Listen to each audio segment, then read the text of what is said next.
Bonsoir. Nous sommes à 6 mois du Rolex Monte Carlo Master. La billetterie est ouverte. Un mot sur les spectateurs. Combien sont-ils chaque année? Qui sont-ils? D'où viennent-ils? Nous avons autour de 150 000 personnes sur place pendant les 9 jours. Ils viennent de France, Monaco bien sûr aussi, d'Italie. On a 33% qui viennent d'Italie avec beaucoup de joueurs italiens qui jouent ici. Donc c'est vraiment un mélange. On est tellement proche à la frontière italienne, mais à la fois aussi France. Donc c'est comme un tournoi entre deux pays. C'est beaucoup trop tôt pour donner des noms, mais comment fait-on pour avoir des têtes de série aussi prestigieuses? Ça se fait tout seul parce que c'est Monaco, ou il faut aller chercher les joueurs? Non, on compte sur les meilleurs joueurs chaque année. C'est vraiment compétitif, donc c'est un classement. Le classement est établi le 12 mars, donc avant ça on ne sait pas qui va jouer. Mais on compte surtout les top 30 au monde. Toujours les meilleurs au monde. On l'a appris cette semaine, Rafael Nadal prend sa retraite. Bon, on est triste. Qu'est-ce que représente pour vous ce joueur? C'était un monstre vivant, Nadal.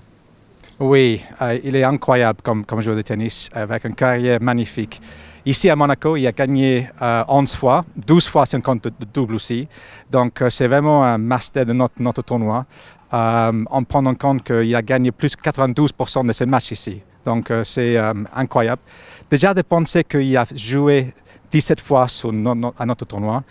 Il faut imaginer que c'est très difficile de maintenir le classement pendant les 17 ans.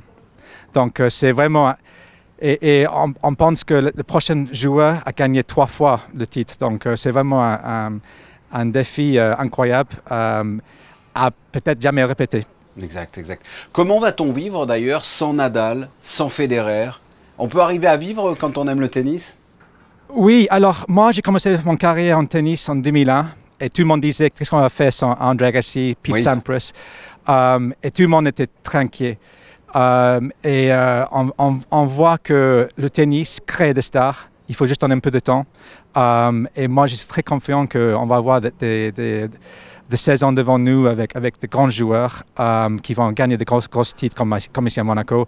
Il y a beaucoup de talent aussi. Donc, moi, je ne suis pas inquiet du tout pour le futur. Mais qui sont-ils alors? Qui pourrait comme ça remplacer des joueurs de la trempe de Nadal et Federer? À part peut-être Novak Djokovic, mais il faut reconnaître qu'il est lui aussi plus sur la fin de sa carrière qu'au début. Qui pourrait les remplacer, ces joueurs aussi brillants? Well, on prend 2 exemples. On prend Carlos Alcaraz qui remplace dans un sens Nadal en Espagne. Donc c'est un joueur déjà qui a réussi à avoir numéro 1 au monde, qui a gagné plusieurs grands slams. Et après, numéro 1 au monde maintenant, c'est Jannik Sinner. Donc il est italien et qui pour nous, juste à côté, c'est magnifique. C'est bien, oui, effectivement, que ce soit un Italien. Oui, il ne faut pas aussi oublier qu'on a Stefanos Tsitsipas qui vient de gagner son 3e titre ici en avril. Et derrière ça, il y a beaucoup de joueurs de grande qualité. Est-ce qu'il va y avoir des changements, des évolutions en ce qui concerne le tournoi ou les infrastructures pour la prochaine édition?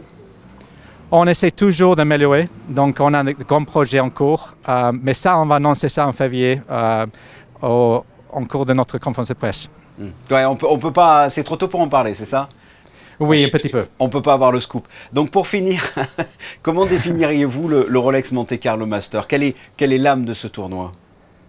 L'âme de ce tournoi, c'est le plus ancien tournoi sur Terre partout. Donc il y a déjà le côté historique.